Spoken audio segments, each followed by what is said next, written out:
Hello students, let us continue with the numericals on chapter dual nature of matter and radiation. That is the topic on electron photon, the photoelectric effect. Last lecture में हम लोगों ने 4 numerical complete किए थे और ये थोड़ा discuss भी किया था. वापस देखते हैं. When radiation of certain wavelength is incident on the photo emitter, the stopping potential of emitted electrons is 9 volt. Given that specific charge of electron is 1.8 into 10 raised to 11 coulomb per kilogram. Find the maximum velocity of emitted electrons. यहाँ देखो specific charge of electron is given. Specific charge of electron means charge of electron upon mass of electron. Charge of electron होता है 1.6 10 raised to minus 19 coulomb upon mass of electron होता है 9.1 into 10⁻31 kilogram.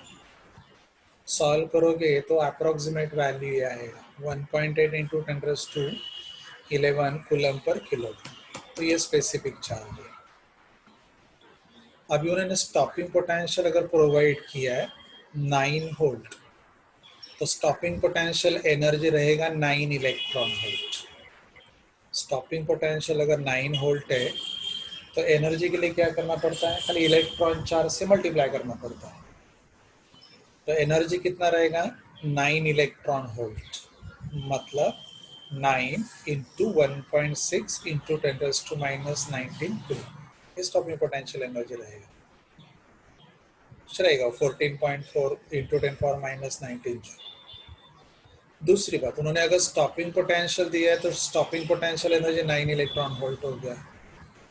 And stopping potential दिया है तो clear understanding होना चाहिए electrons are emitted and electrons after emission possess non-zero kinetic energy, क्योंकि इमिटेड इलेक्ट्रॉन्स का काइनेटिक एनर्जी जीरो करने के लिए ही स्टॉपिंग पोटेंशियल यूज किया जाता है.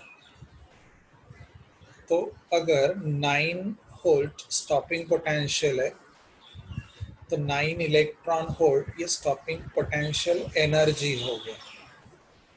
और जितना स्टॉपिंग पोटेंशियल एनर्जी रहेगा उतना ही काइनेटिक एनर्जी रहता है. ठीक है, यह मैंने फॉर्मूला लिखा, kinetic energy is equal to stopping potential energy. Since maximum velocity is expected, तो kinetic energy is what half mv², और ये स्टॉपिंग पोटेंशियल एनर्जी, ये दोनों न्यूमेरिकली सेम रहते. तो write the formula for v, तो 2 EVs upon m square root में लिखना पड़ेगा. 2 राइट 2 E कितना है, ये भी गलत है, पर सॉरी 2 ये हो गया. बाद में Vs कितना है, गलत नहीं, सही है 2 ये है. E Vs कितना है 9, और ये E बाय m है.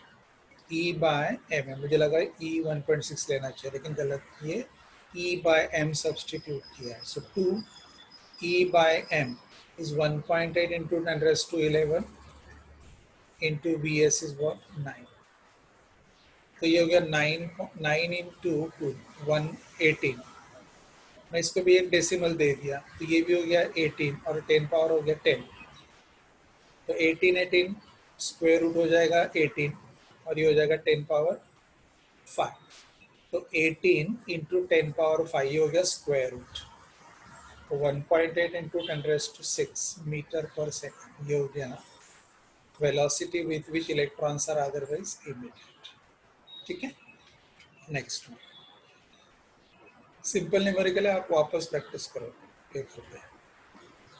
Next one, radiation of wavelength 3800 angstrom unit can just liberate photoelectrons from the silver.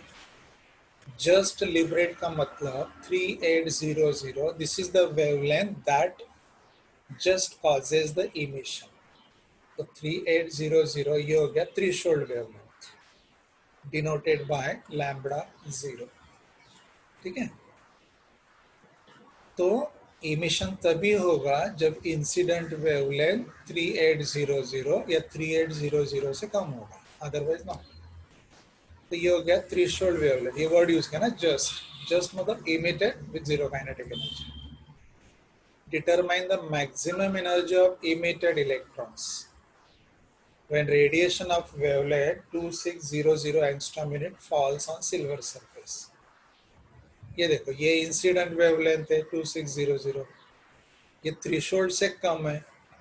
अगर इंसिडेंट वेवलेंथ थ्रेशोल्ड से कम है तो इमिशन होगा, ये होगा। तो ये हो गया लैम्बडा जीरो और ये हो गया लैम्बडा। आपको फाइंड आउट करना है maximum energy of emitted electrons. तो देखो ये लैम्बडा जीरो 3800, मीटर में लिखो 3.8 10 पावर माइनस 7। तो ये 3800 इंटू 10 पावर माइनस 10 होता है, लेकिन मैंने 3 डिजिट भी शिफ्ट किया राइट में, तो ये आ गया। लैम्बडा भी वैसे लिखो 2600 एंगस्ट्रॉम मिनट, तो 2.6 इंटू 10⁻⁻7 मीटर। आपको फाइंड आउट करना है kinetic energy.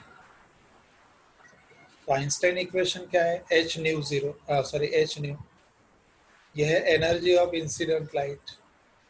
Part is you to make the electron free from the surface, ये हो गया work function. Remaining is kinetic energy. आपको ये काइनेटिक एनर्जी फाइंड आउट करना है। तो what is kinetic energy? Energy of incident light minus the energy required to make the electron free, h nu minus w zero। लेकिन यहाँ wavelengths दिए हैं, तो h nu is replaced by c by lambda and work function is also hc upon lambda zero। दोनों जगह hc common है, तो मैंने कॉमन ले लिया। In bracket I wrote 1 upon lambda minus 1 upon lambda zero. Bracket में इन दोनों का एलसीएम आएगा product, lambda lambda zero, lambda zero इधर, लैम्बडा इधर, ये देखो लैम्बडा जीरो इधर, लैम्बडा इधर, ये आ गया। अभी सब्स्टिट्यूट करो, ये हो गया h का value, this is what you suppose to know. ये c हो गया, ये हो गया lambda zero minus lambda, lambda zero minus lambda upon lambda lambda zero. ठीक है, यहाँ न्यूमरेटर पे सब्ट्रैक्शन है, तो 10 पावर माइनस 10 दोनों का बाहर आएगा, और नीचे 10 पावर माइनस 10 10 पावर माइनस 10 दो बार बाहर आएगा। तो ऊपर 10 पावर माइनस 10 एक, और नीचे 10 power minus 10 into 10 power minus 10, तो एक कैंसिल हो जाएगा, एक बचेगा, वो ऊपर आ जाएगा। तो ये हो गया 10⁻10।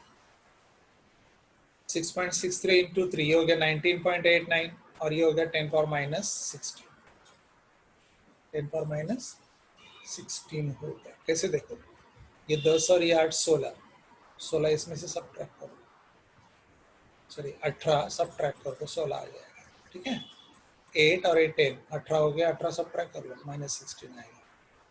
3800 माइनस 2600 गिव्स यू 1200 अपॉन, इन दोनों का प्रोडक्ट आएगा 9.88 10 पावर 6। ये पार्ट लॉग से सॉल्व करो, सॉल्व करने के बाद आएगा 24.18 इंटू 10 पावर माइनस 20 जूल। लेकिन ध्यान रहे, इस चैप्टर में एनर्जी हमेशा इलेक्ट्रॉन वोल्ट में एक्सप्रेस करना है। तो ये जो एनर्जी है एक्सप्रेस इन जूल, इसको 1.6 इंटू 10⁻⁻19 से डिवाइड करो, क्योंकि ये कन्वर्शन फैक्टर है। तो energy is converted from joule two electron volt. तो ये सिंप्लीफाई करो, आंसर आएगा 1.511। राइट, ये देखो, ये अगर मैं 2.4 लिखता हूँ तो ये 10 पावर माइनस 19 हो जाएगा। 2.4 लिखता हूँ तो ये 10 पावर माइनस 19 हो जाएगा। 10 power minus 19 10 power minus 19 cancel, तो 2.4 अपॉन 1.6, तो 1.6 1.5 है, 2.4 होता है। राइट, ये आंसर आ जाएगा। Next numerical, if photoelectric work function for silver is 5 electron volt, calculate the threshold frequency of metal। Okay, ये पार्ट सिंपल है, वर्क फंक्शन इज गिवन, इससे आप थ्रेशोल्ड फ्रीक्वेंसी आराम से फाइंड आउट कर सकते हो। पहला पार्ट आसान है। if light of wavelength 4000 angstrom unit is incident on the metal surface, ये incident wavelength है, will photo electrons will be ejected or not, तो आपको emission होगा या नहीं होगा ये चेक करना है। तो क्या करते हैं, देखो ये इंसिडेंट वेवलेंथ है, तो आप क्या करेंगे, थ्रेशोल्ड वेवलेंथ फाइंड आउट करो, threshold wavelength and incident wavelength compare करो। अगर इंसिडेंट वेवलेंथ थ्रेशोल्ड वेवलेंथ से कम रहेगा तो आंसर इज यस। आपको क्या करना है, थ्रेशोल्ड वेवलेंथ फाइंड आउट करना है, थ्रेशोल्ड वेवलेंथ इंसिडेंट वेवलेंथ के साथ कंपेयर करना है। If incident wavelength is less than the threshold wavelength, इसका मतलब है incident energy is greater than work function, answer will be S. तो हम लोग क्या करेंगे, पहला थ्रेशोल्ड वेवलेंथ फाइंड आउट करेंगे, राइट। तो threshold wavelength directly find out नहीं कर सकते, उसके लिए आपको थ्रेशोल्ड फ्रीक्वेंसी फाइंड आउट करना पड़ेगा। कैसे, देखो ये वर्क फंक्शन था 5 इलेक्ट्रॉन वोल्ट, इसको जूल में कन्वर्ट करो, 5 इंटू 1.6 इंटू 10⁻⁻19 हो गया, तो 16 5 8, यह हो गया energy in joule. Threshold threshold frequency find out कर दिया। फॉर्मूला क्या होगा, W0 is equal to H nu 0. Since nu 0 is expected, write the formula for nu 0. W0 upon H. W0 का वैल्यू है 8 इंटू 10⁻⁻19 जूल, यहाँ पे upon H you suppose to know, ये calculate करो। तो कैलकुलेशन से आएगा 1.21 इंटू 10⁻15 हर्ट्ज, ये आपको सॉल्व करना है। 1.21 इंटू 10⁻15 हर्ट्ज, ये आ गया थ्रेशोल्ड वेव, थ्रेशोल्ड फ्रीक्वेंसी। ठीक है, अभी मैंने आपको क्या बोला था, ये इंसिडेंट वेवलेंथ है, थ्रेशोल्ड वेवलेंथ फाइंड आउट करो, एक ऑप्शन था। तो हम लोग थ्रेशोल्ड फ्रीक्वेंसी से थ्रेशोल्ड वेवलेंथ फाइंड आउट कर सकते हैं। ठीक है, तो थ्रेशोल्ड वेवलेंथ और ये इंसिडेंट वेवलेंथ कंपेयर करो। अगर इंसिडेंट वेवलेंथ थ्रेशोल्ड वेवलेंथ से कम आएगा तो आंसर इज यस, ये एक ऑप्शन है। दूसरा ऑप्शन ये है कि जो इंसिडेंट वेवलेंथ है इससे आप इंसिडेंट फ्रीक्वेंसी फाइंड आउट करो और इंसिडेंट फ्रीक्वेंसी थ्रेशोल्ड फ्रीक्वेंसी के साथ कंपेयर करो। अगर इंसिडेंट फ्रीक्वेंसी थ्रेशोल्ड फ्रीक्वेंसी से ज्यादा रहेगा तो भी आंसर यस है। देखो यहाँ 3 ऑप्शन, थ्रेशोल्ड फ्रीक्वेंसी मिला, थ्रेशोल्ड फ्रीक्वेंसी मिला, थ्रेशोल्ड वेवलेंथ फाइंड आउट करो। Threshold wavelength is what, C upon nu 0, because C is nu 0 lambda 0. C 3 into 10⁻⁸ upon ये लिखा मैंने, तो थ्रेशोल्ड वेवलेंथ एट 2.479 10⁻⁻7, यानी 2479 एंगस्ट्रॉम यूनिट। तो देखो इंसिडेंट वेवलेंथ थ्रेशोल्ड वेवलेंथ से ज्यादा है, इंसिडेंट वेवलेंथ थ्रेशोल्ड वेवलेंथ से ज्यादा है, इसका मतलब इंसिडेंट लाइट का एनर्जी वर्क फंक्शन से कम है, तो there will not be a emission. याद रखो, इस एग्जांपल आप 3 तरीके से सॉल्व कर सकते हो।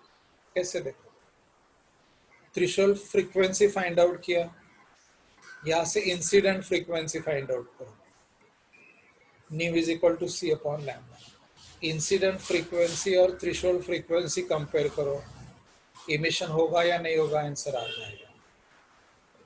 या थ्रेशोल्ड फ्रीक्वेंसी से थ्रेशोल्ड वेवलेंथ फाइंड आउट करो, थ्रेशोल्ड वेवलेंथ इंसिडेंट वेवलेंथ से कंपेयर करो, आंसर आ जाएगा। या तीसरा, ये वर्क फंक्शन है, आप इस वेवलेंथ का एनर्जी इंसिडेंट फाइंड आउट करो, इंसिडेंट एनर्जी वर्क फंक्शन से कंपेयर करो। अगर इंसिडेंट एनर्जी वर्क फंक्शन से ज्यादा रहेगा तो answer is yes, otherwise no. ऐसे 3 अलग अलग मेथड से सॉल्व कर सकते हैं। एक एग्जांपल हो गया, ठीक है। Next time will continue with the remaining examples. Thank you.